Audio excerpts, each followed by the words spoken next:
This is it, and we're walking down it. Champs Elysees. I think this is the Dresdner building. It's undergoing remodeling, as you'll see shortly, but it epitomized a style by that individual of many of the buildings that unfortunately were torn down and before their value was appreciated. This is one of the remaining, and perhaps the restoration is indicative of its importance. Hard to make out much of value.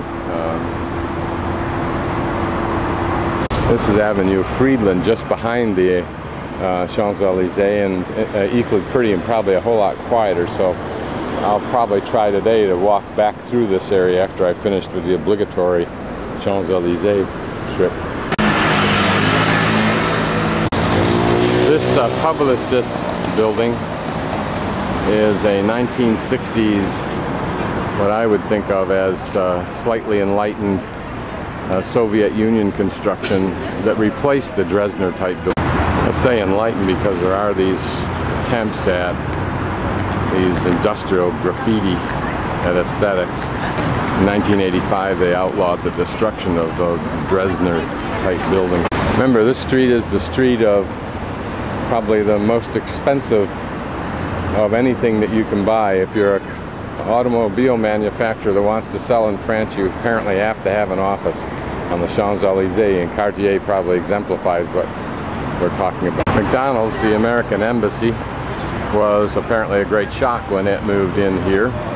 At first it was required to have only white arches painted on the windows, but then it legally was able to expand, as it has, out onto the terrace on the boulevard, as long as they had cafe-style food and cafe center, and of course it looks very nice.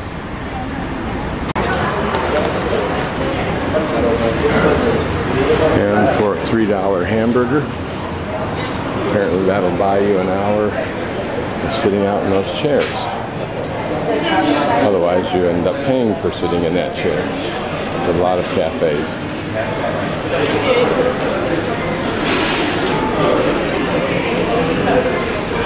Smell looks the same. Ambience is the same, except it's classy. Kinda. Elegant entrance to the area upstairs. Typically French kind of food. For breakfast you could easily have a quiche. For lunch you could have a quiche, certainly you could have croissant. In 1994 Paris revitalized this area with a wider boulevard here, newer benches, other kinds of just making it look even classier. Here's an example of the auto industry's commitment. Peugeot. This is probably some kind of experimental rod. But I think Peugeot is also the company that has the very environmentally snappy looking rig right here, H2O fuel cell vehicle. You carry a kayak perfectly. It's a snappy looking little rig. Talk about simple design. Yo. I'm betting this one is available right now.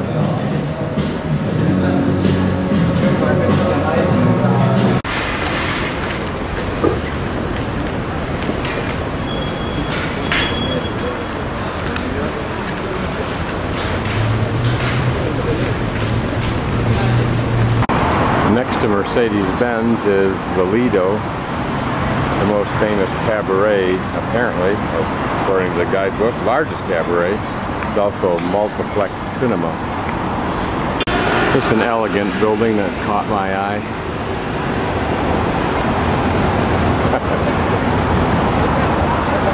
There's an interesting allusion to the bullet in London. These are the offices of Club Med, the founding offices.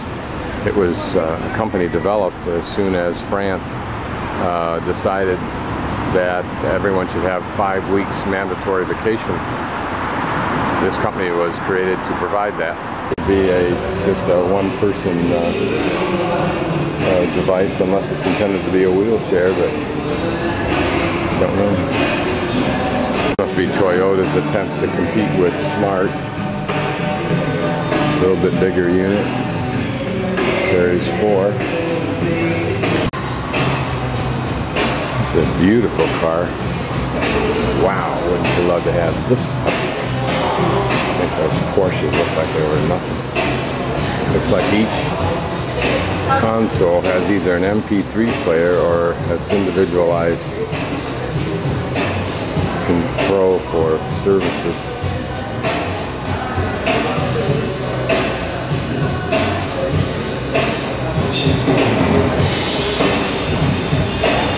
And I'm just wondering if that's a heads-up navigation device right there.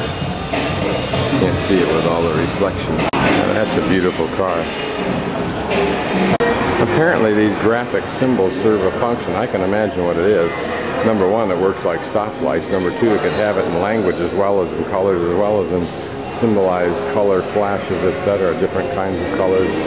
This is Fouquet's restaurant at 99 Champs Elysees.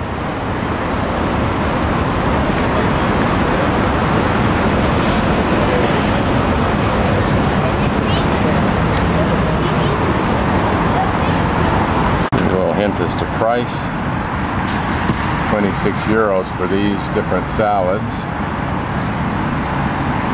and these omelets, which I like. Elsewhere you would normally pay maybe 8 euros for an omelet. It included a salad, and then for a salad I would probably pay 8 if something was really unique, maybe up to 12. As is my nature, I will sit next to Fouquet's, close enough that it's arguable, the chairs are right behind me, that I'm not actually at it. And with a baguette, a can of Schweppes Indian tonic, I got the same thing for about 1/4 or 1/5 the price.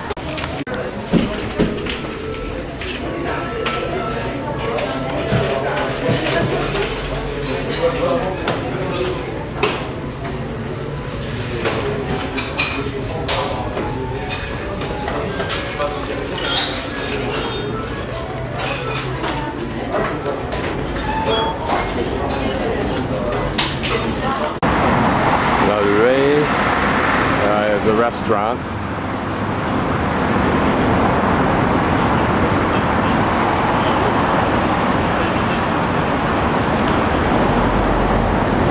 What this sign depicts is that this is the site of the place that Thomas Jefferson lived when he was Minister of the United States to France and replaced Benjamin Franklin.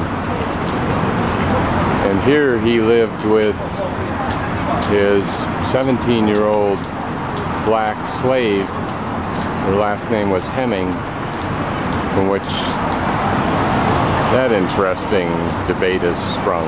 I read something in the last year or so, a book on Thomas Jefferson that talked about his experiences here, the artist woman that he became apparently involved with, even though she was married. It's interesting to stand on the spot where he would have stood, probably not seeing the things he saw, they didn't exist then, but just the charisma of place. Now we will stroll into the arcades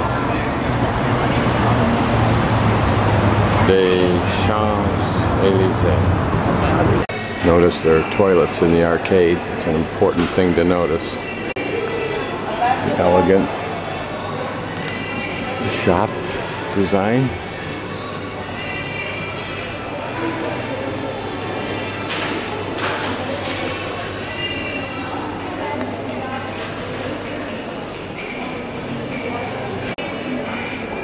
French mannequins are designed to be very explicit. Yeah, this is me. And for only 290 euro.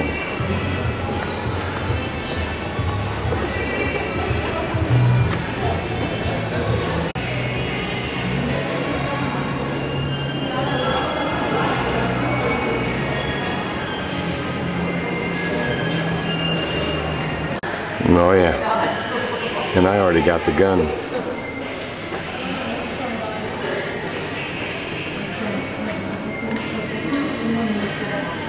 €290.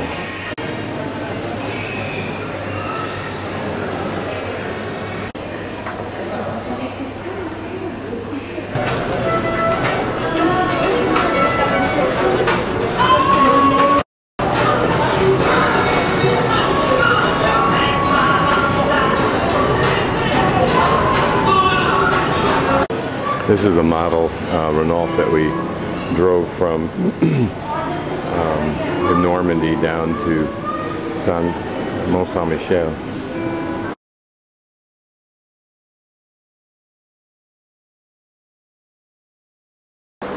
This is the Church of Saint-Philippe, a couple blocks away from the Champs Elysees. Looks like it's deserted.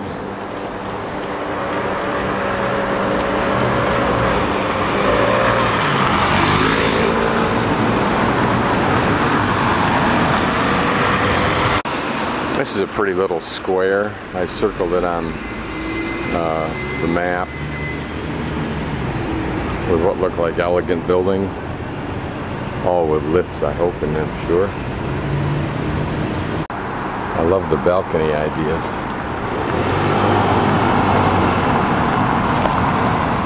So just a nice, elegant facade.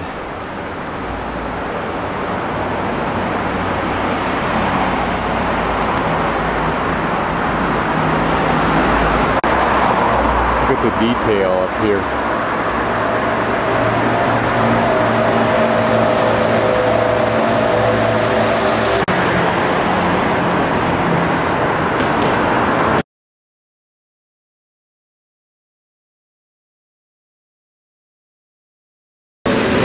This is my lunch a few blocks off the Champs Elysees on Haussmann Boulevard, and it's a chicken salad. What I like here in France everywhere is the presentation. It's done interestingly. Okay, the way this was done was you take some of the thin slices of chicken and you put those on the bottom. And then inside of those you put some of your dressing and bacon bits. And then you pile a little mound of somewhat cut up lettuce, whatever kind you like. And then on top of that goes more of those strips of chicken. And then around the sides you'll have, for example, a large piece of, the way it's cut anyway, of cucumber, and then the tomato on that. You're using the cucumber, the tomato, and the avocado as design elements, and the egg as design elements. Pretty building, probably in a pretty expensive hotel, looks like it. Just a couple interesting chunks of architecture that I see here as I'm strolling my way back to Champs Elysees. Don't know what that building in the back is. As one person said, you can't get lost in Paris because you can almost always see some landmark and know where you're supposed to be.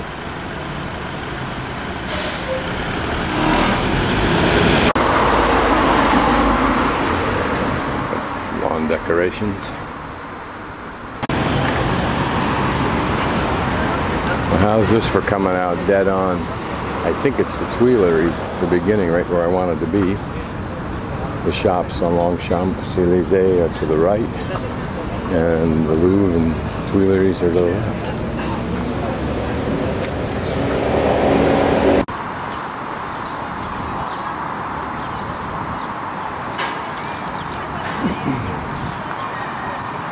Don't really know what it is. It's not the Tuileries, it's just a small park here. I may not be at the Champs Elysees yet.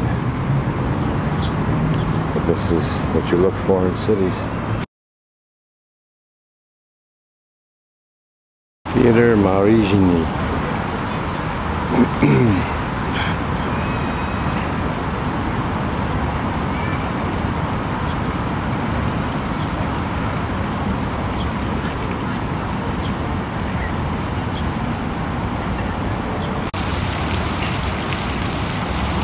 Lovely spot for people to come and hang out.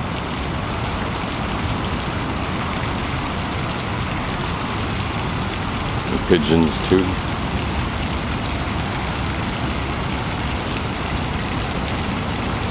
Nothing like the tranquility of water.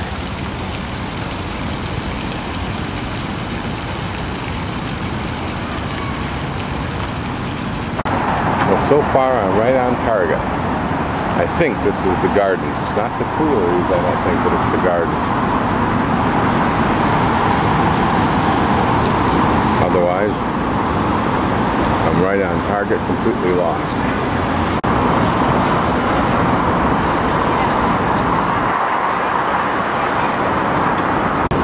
Okay, just to orientate, yesterday afternoon I was on the other side of the Seine from those pillars that are gold on top. Now I'm at the intersection of the Champs Elysees and whatever road it is that crosses Pont Alexandre III. And these, if you can see, there's a tip part of that glass building.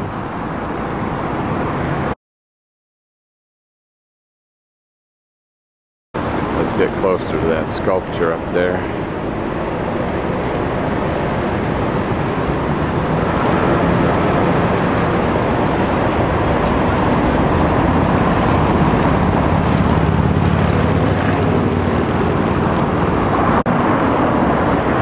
Down the street level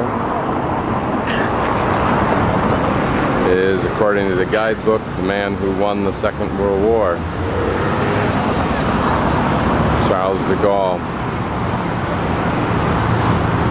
He probably turned French citizens against the United States. For that he should rot in hell. Else in Paris, this is being renovated, and you have to wonder what this bunker is here. The artwork on the outside seems interesting, so we'll shoot right over the top of it.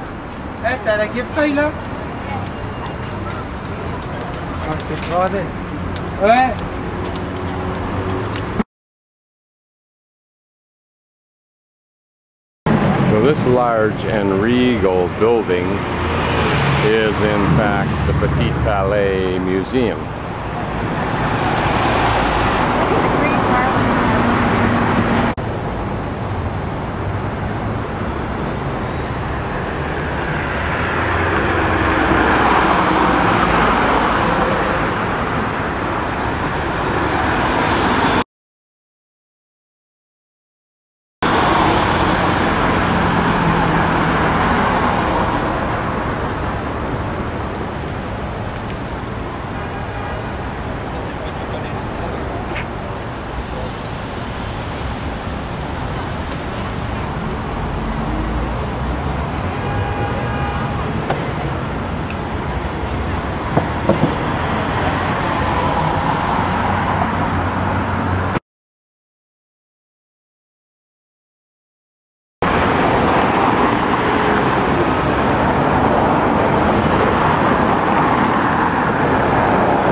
That's the Assemblée Nationale with the dome top. Imposing lion, apparently protecting a small boy. Whoever that is, I don't know. Looking down at the Seine and the Tour Eiffel.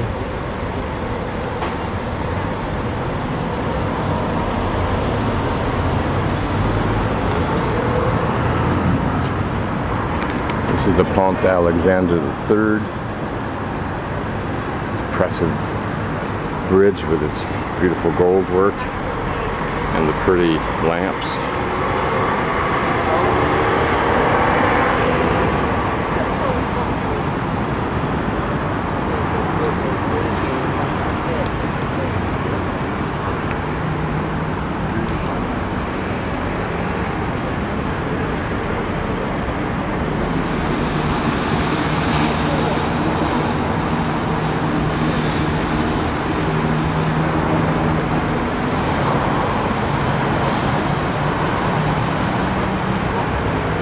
Continuing on upward.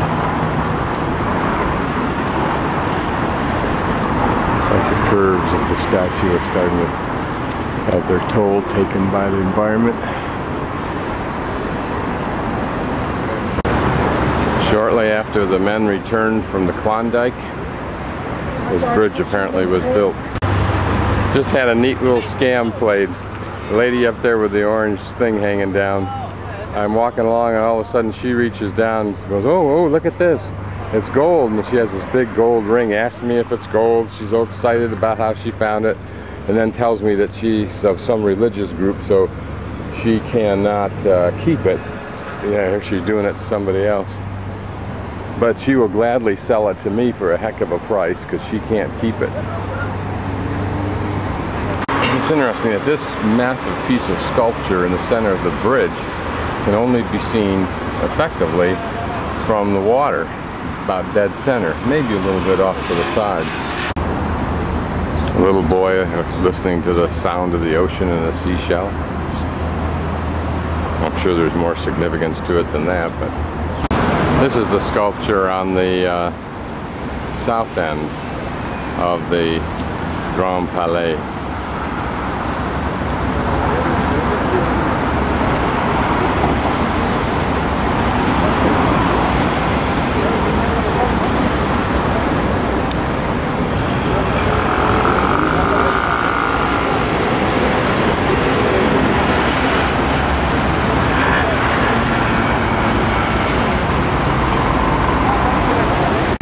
This is interesting that there's a statue of Simón Bolívar.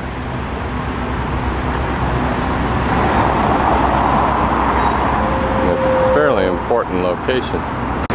Another look at the Petit Palais.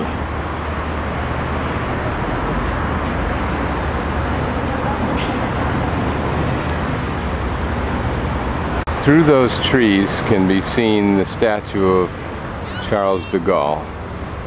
And I've chosen this shaky position for a reason that will be immediately evident.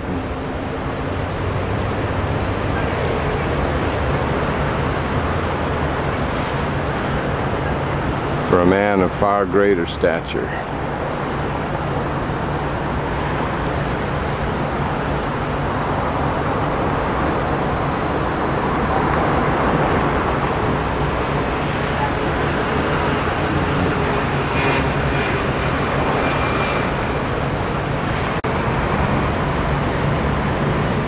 If any one man won the war, this was the man.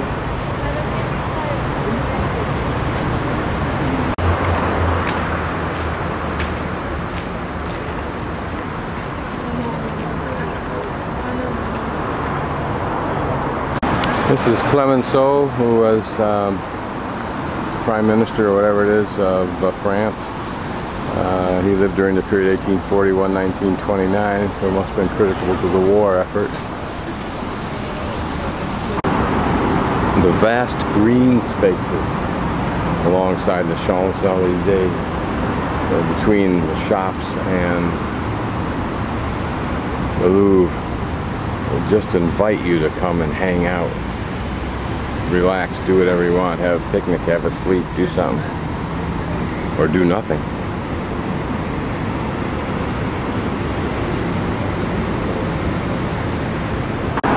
You can see how this is laid out, 5 rows of trees and a walkway.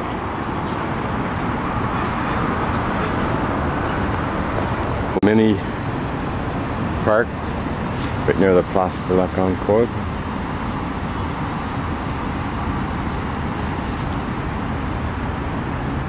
A little bandstand.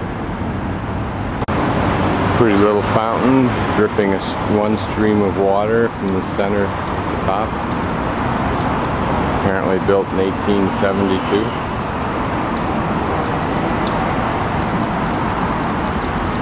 I don't know if the water's potable or not. Probably is, or they'd say so. The obelisk stands in the center of Place de la Concorde. It's an obelisk stolen, I'm sure, from the Egyptians. Well, I know it's from the Egyptians, and I'm pretty darn sure it was stolen. The gold cap was replaced recently, or put on recently, replaced an older one that was in turn stolen from the French somehow.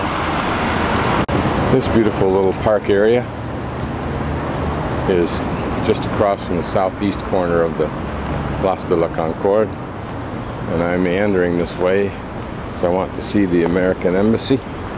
Apparently I'm unable to photograph my own embassy.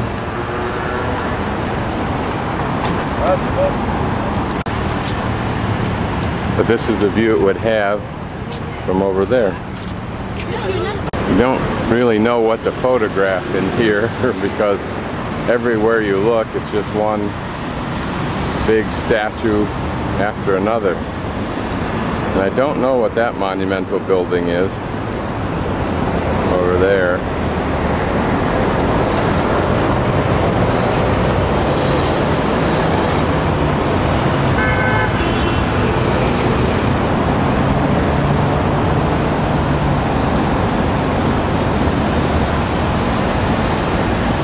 That's the Richelieu side of the Louvre, and I don't know what those buildings are. This is the base of the obelisk. I'm just curious what the icons are of.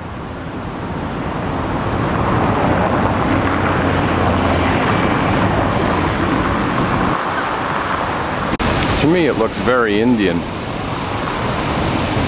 I don't know what it is.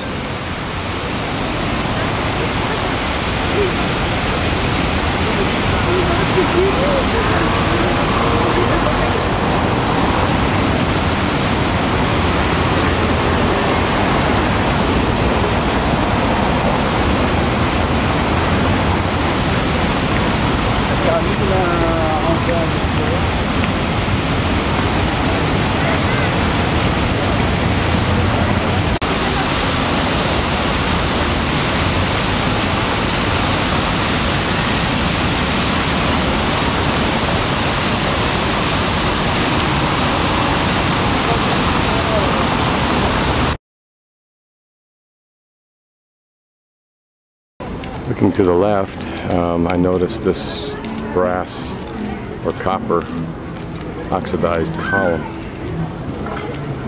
and a gentleman told me it was in the Place de Vendôme, so I think I'll go down and take a look at it and then come back to the spot and continue on to the Louvre. This obelisk is in Place Vendôme. It's too bad it's not cleaned off. But it looks like it tells a continuing story, all you know, as though that was a pathway spiraling upward, a story in pictures. At the top is a statue of Napoleon, which replaced the one that was initially there of Louis XIV. The other significance of this square is not only that it joins several very exclusive other squares and their exclusive roads in between them, but only jewelry stores are apparently allowed on Place Vendôme. And it's of the caliber if you have to ask the price, blah, blah, blah, blah, blah. I don't know if this panel is a product of Napoleon or of Louis XIV, but it's jammed with symbolism. I'll start in the upper left-hand corner. Notice that the soldier there does not have a head, and yet there's a lion's head right on his left shoulder.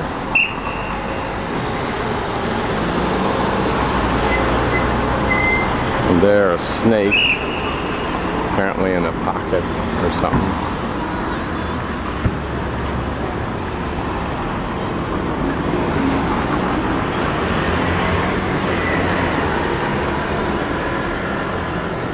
I don't know if the words or the word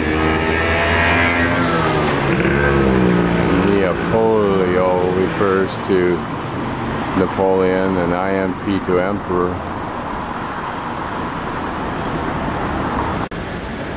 There's a good example of these drawings teaching something about history. The battle axe, the sword, none of that's the gun, none of that seems surprising. What does seem surprising is the saw-like sword. Smart little car used for advertising. I'm sure that this whole panel depicts a series, probably a series of historical events that Louis XIV was willing to take claim of. But a tremendous amount of effort, it would seem like. One of those giant mortars. More equipment of some sort there. That's interesting. It says F1, or I mean F2 Roman numeral, but I don't know what that would be since this is Louis the something or other's 14th.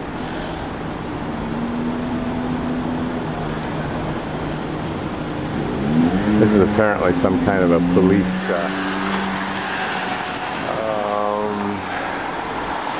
spot check of whatever, licenses, alcohol. That looks like a metal armor fight piece, maybe not.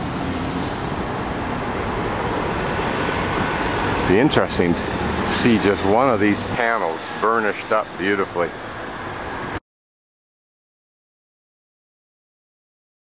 A graphic piece of sculpture from 1882 of two lions attacking a rhinoceros. I think the rhinoceros is starting to even the odds.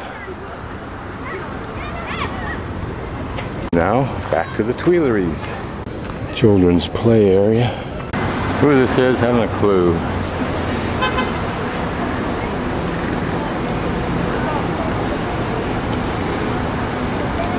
Cite, however you pronounce it.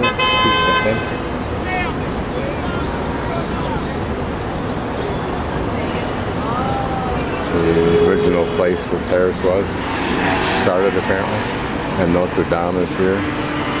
We all wander down and find it. Opposing building is the Palais de Justice.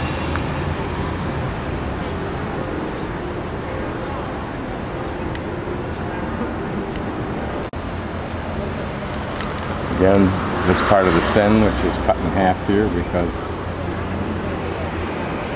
we're on the island.